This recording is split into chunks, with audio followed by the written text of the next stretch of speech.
I've got a bit of a situation here at the Planetary Defense Center.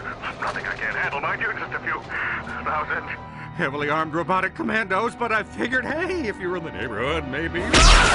Ratchet & Clank was one of the best action platform series for the PlayStation 2. It was everything you could want. Great characters, amazing visuals, and awesome weapons. Each game in the series brought something new to the table, and each one is arguably better.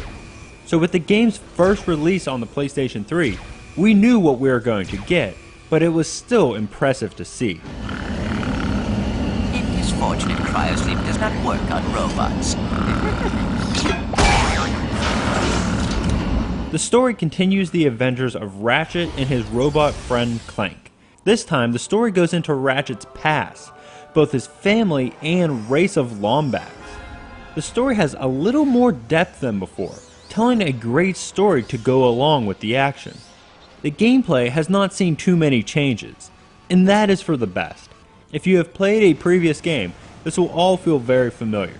You will go through the worlds, jumping on platforms, and destroying robots with your wrench or weapon. And man, oh man, are the weapons fun. But the biggest change with the jump to the next gen is the graphics. Never before in a Ratchet & Clank game have you felt more like you're in a real world.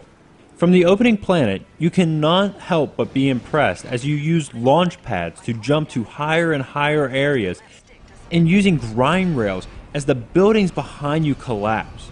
All of this looks incredible, but the most impressive thing is the number of enemies on screen.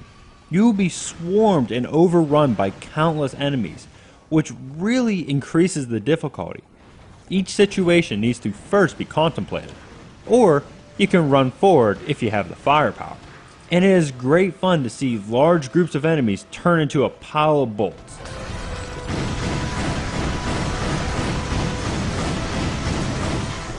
My biggest complaint about the game is the dropping of the multiplayer. It would have been great to see online play from Up Your Arsenal return, only this time with the PS3, which is much better at online than the PS2. It is a small complaint, because the game will easily give you many hours of fun. While some series can have trouble making the jump to a new console, Ratchet & Clank came in with rhinos ablazing and made something even better. Are you sure this is functioning properly? You worry too much. Planetary Defense Center, here we